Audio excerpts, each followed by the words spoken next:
Welcome to Talking Kootenay Books. My name is Keith Powell, and I'm pleased to introduce our guest today, Angie Abdou, well known in the book business and book publishing industry here in the Kootenays. Angie, you've got a new book out. What's the name? It's called In Case I Go. Okay, so we're going to talk about that in a few moments, but congratulations. What is this, your fifth book? Fifth book. It's my fourth novel, and I had one short story collection before that, so number 5. Well, I have to say my wife says that your short story book is one of her favorites, and she just loves those short stories. Oh, that's nice. That was my teach myself how to write project. I decided I was going to be a fiction writer, and I bought all the books I could find on fiction writing and just set out one story at a time to kind of figure it out. So I always like when people remember that book. Good. It's 11 years old. Yes, yeah, it's still pertinent. So I want to ask you, Angie, I've interviewed probably a dozen or more Kootenay-based authors here over the series in Talking Kootenay Books, and I can't tell you how many people have mentioned the fact that you've either inspired them or mentored them in some way, had some sort of positive influence on their writing ability or style. How does that make you feel? Wonderful. Yeah, I really, when I have a student, for example, I taught quite a few people through College of the Rockies, and some of them have gone on to publish books. And when I have a student who gets a publishing contract, it's almost more exciting to me than my own. Like at this stage, I expect that if I write a book, somebody will publish it. Right. But when a student gets that first publishing contract, it's very exciting. Right. I'm especially excited about Dave Butler's new Jenny Wilson series, which is going to be a whole murder mystery series with Dundurn. That's thrilling. I'm very happy for him. Exciting. We interviewed Dave recently. And so what is it that you are able to pass on or help inspiring authors with?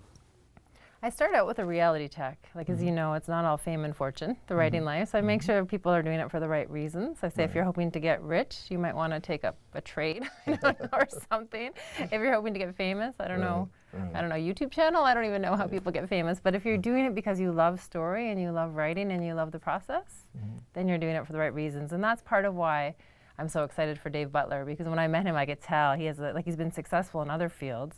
So I know he's capable of hard work, and he knows what hard work means. And he wanted that. He suddenly wanted really badly this book thing. So to see him take those skills he learned in other professions and apply it to the book, and then I can help people, you know, with momentum and characterization and how to make pretty sentences and that kind of thing. But they have to want it for the right reasons and know what the rewards will or will not be. Right. So you're pretty realistic when you go into that process and really help them appreciate that it's maybe a lot more hard work than they imagine?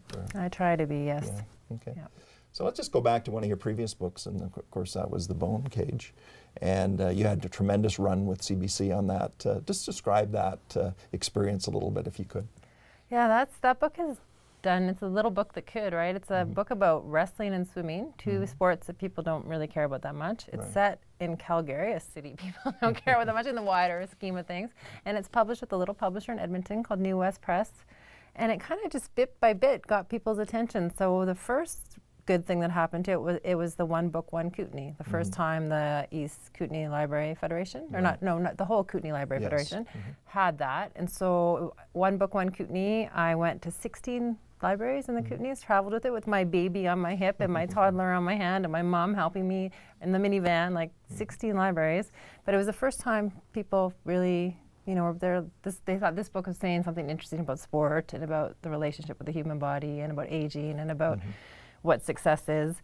And so that was a nice boost. And then Canada Reads, it was the 10th anniversary edition, and The Bone Cage got onto that. And that was huge exposure for me, living in the Kootenays at that time. And suddenly people in Toronto had heard my name and were reading my book, and I'd go into bookstores and it would be everywhere. And, you know, I was on the national radio, and Georges Laraque, the NHL tough guy, defended my book. He was the celebrity champion for the book in the book debates. And that was just really great exposure.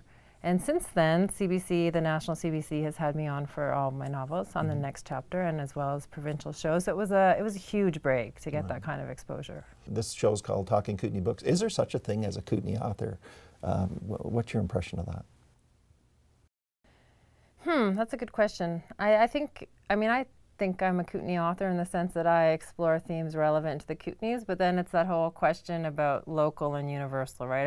If I'm addressing things that only matter to the Kootenays, I'm not going to have a very big readership, and that doesn't interest me. And so you try to get really specific into the local and thereby reach universal themes. And so I would hope Kootenay readers think of me as a Kootenay writer, because I have set books in fictional Kootenay towns and with the concerns that matter to us very much in this region.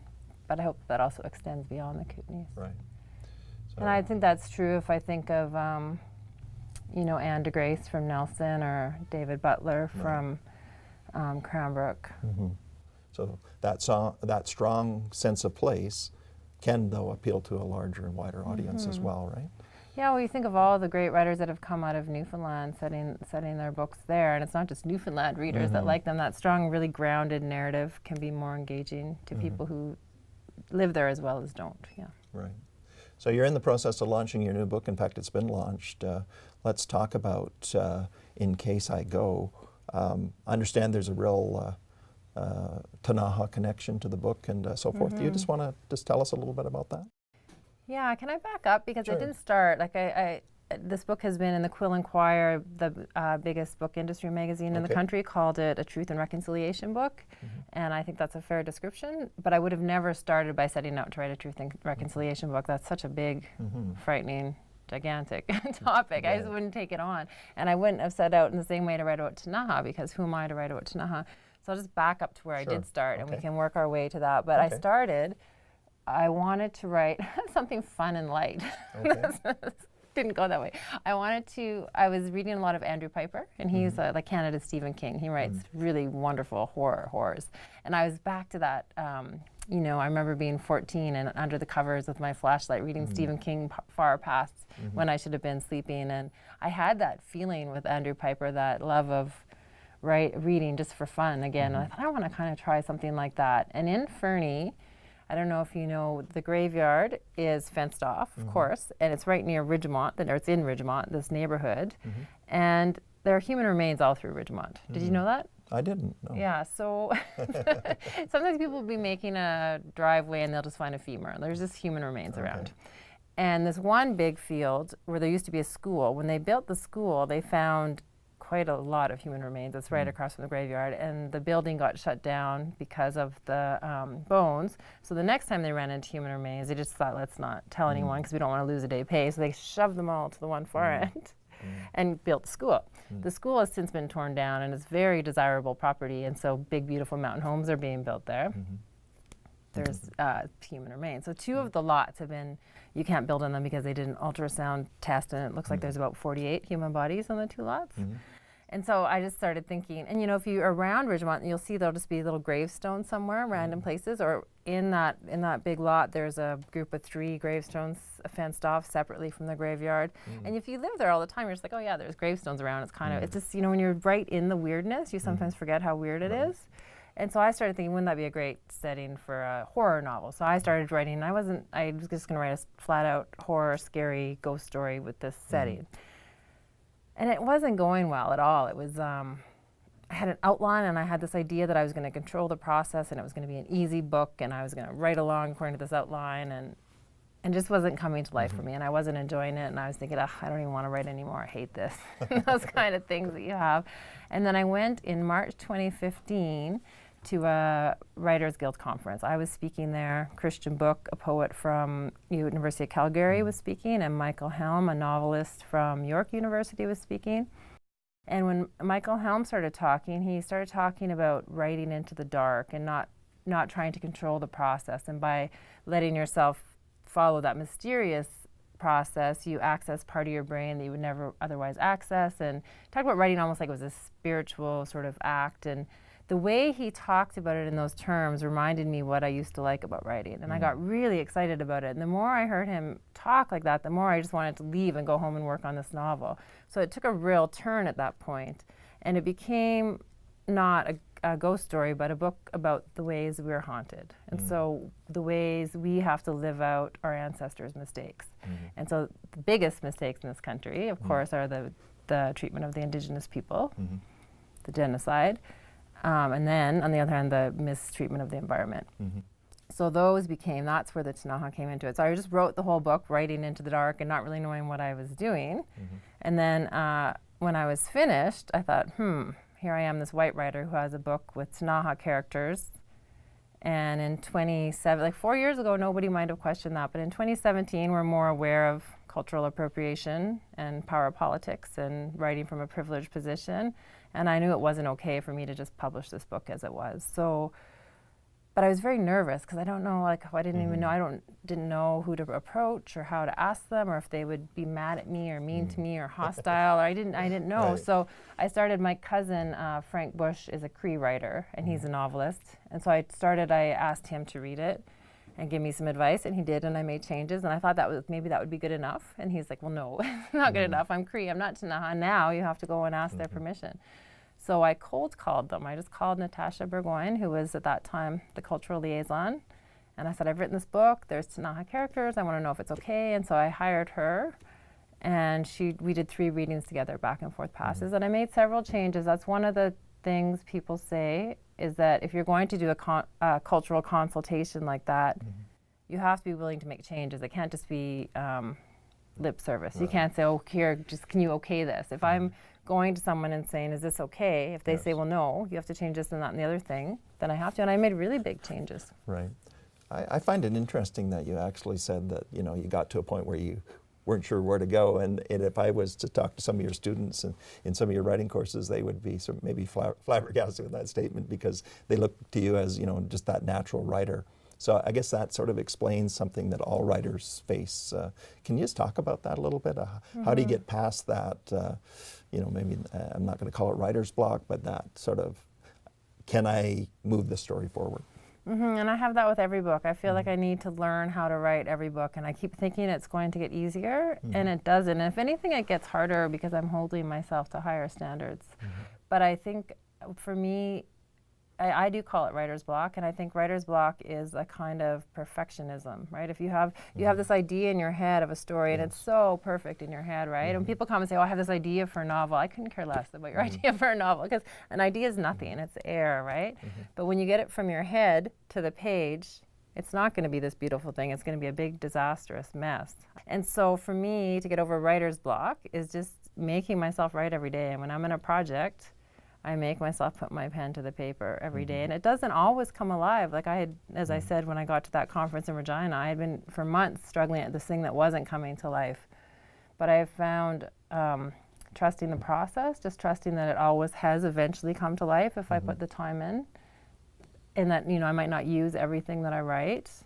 But you know, I like to use athletic analogies, but athletes, not every time they show up is a competition. There's lots of times that they're just putting hours in the pool, going back and forth, and it's practice. And maybe some of those pages are just practice, or they're getting you where you need to go. But I think it's really important to show up at the page every day and trust in the process. And just I remind myself that it's always worked out eventually, but definitely I do get writer's block. So do you share that with your students? Yep. Yeah. What's a reaction that you have to write every day? I think they're okay. I think they react okay to that. Like the people like good solid advice. Like, okay, I can do that. I can write every day. But I've had students when they say they're struggling and it's not going well and they're stressed out. I sometimes say, oh, I know, I'm in the same boat. And they're like, oh, sorry to hear that. I'm like, no, I'm always in that boat. That's what it feels like to write. And if you don't like that part, you might want to reconsider. Right. Okay.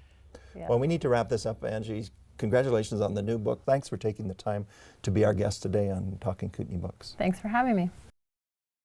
My name is Keith Powell, and this has been Talking Kootenay Books.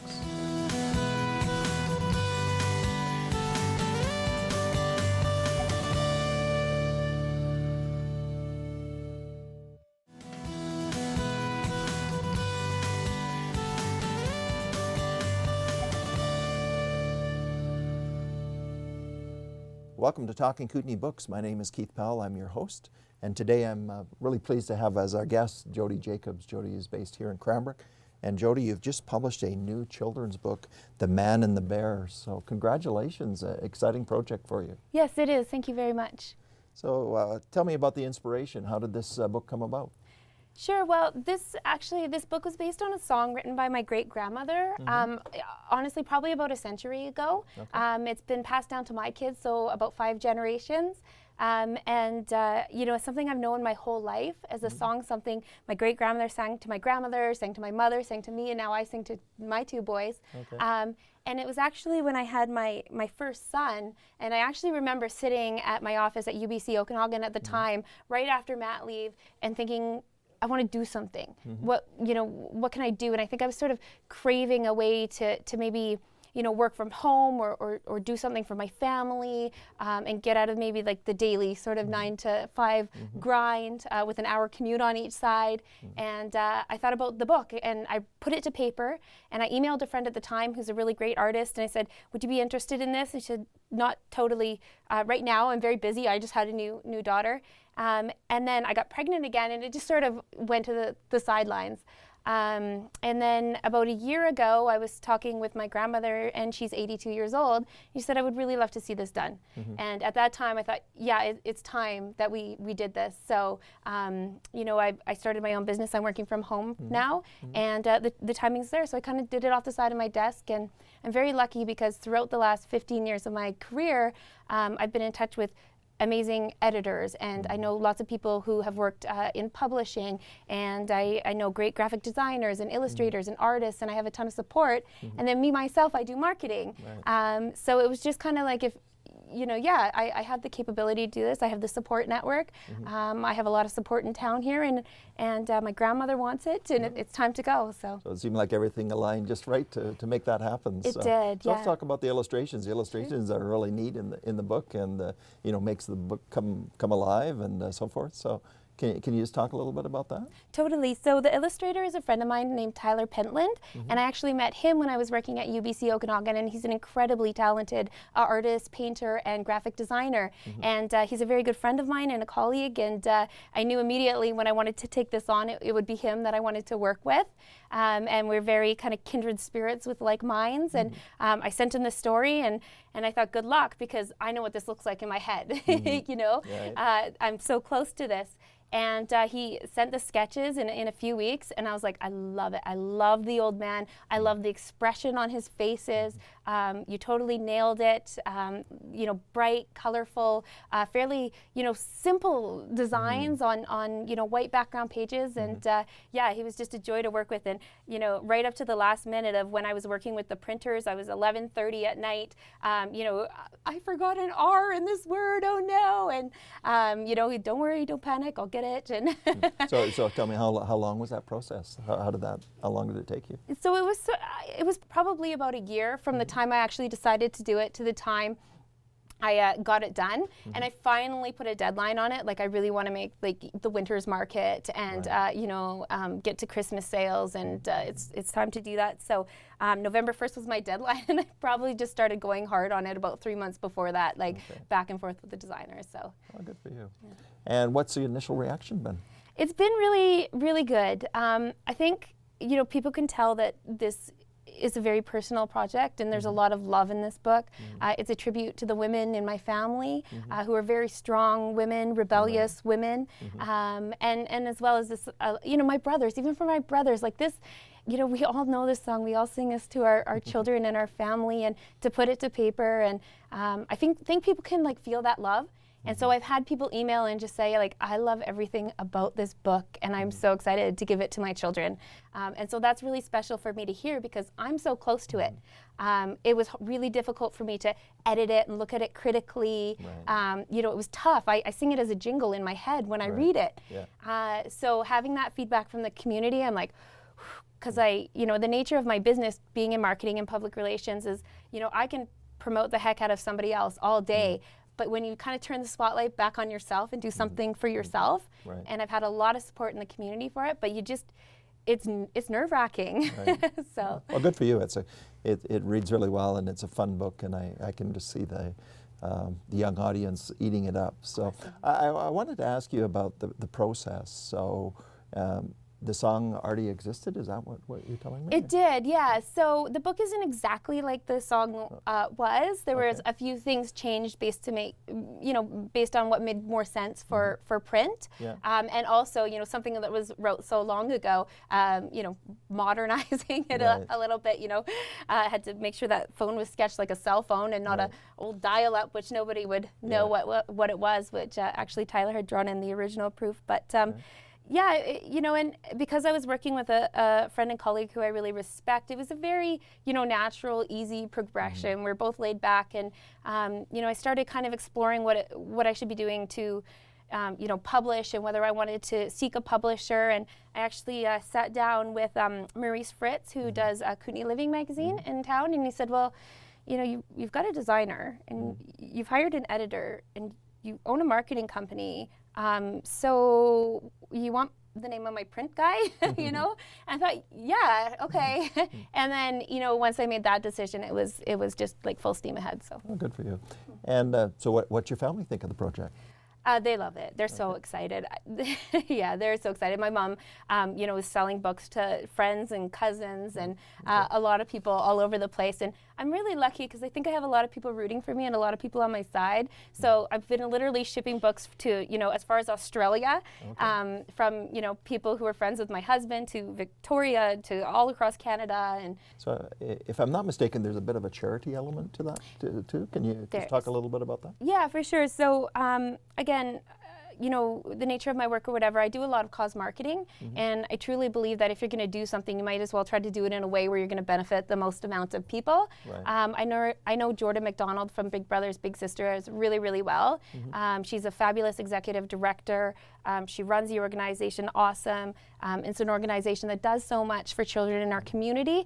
And if I was going to do this, I knew I would want to tie it to a nonprofit. And Big Brothers Big Sisters, there's so many good organizations in town that work with children and for children. But that one just made sense, and I have a relationship with her. And yeah, so 10% of every book sold goes to Big Brothers Big Sisters, and at the launch, it's 50% of every book sold. Wow. That's a nice tie-in. Good for you. What about the future? Any other projects in mind, or? I think so. Like, I used to write a lot. I used to write all the time. I would get up at 3:30 in the morning with coffee and Baileys and start writing. And then after I had kids, I lost that a little bit. So I want to get back into it. My kids are 6 and 4 now, and I'm trying to figure out who I am as a writer now. Before I had kids, I was very edgy. I swore a lot in my writing. There was feminist undertones, some sexual innuendos, which is kind of ironic now that we're talking about this very clean children's book. But now I'm trying to figure out who am I as a writer now. I've matured a lot, and I miss it, and I want to get back to it. I do have another children's book that I've kind of been working on and playing around with, and Tyler's excited about my artist, so I think that'll be next. So lots of creative ideas to come? I hope so, the roots of them. I feel like I need to work more to get better, to get to the level that I would like to be to produce more. Well, Jody, congratulations on the publishing of your first book. It's a fun book to read. Thank you. I'm looking forward to the reaction that my grandboys have to your new book. So it was a pleasure to read, so congratulations. And it's great to have you as a guest today, so thank you. Thank you so much. It was so wonderful to be here, and I'm really honored, and it's awesome to sit down and talk with you, and really appreciate your support. Great. Thanks, and we'll have you back when your next book comes out. Great. And, my name is Keith Powell, and this is Talking Kootenay Books.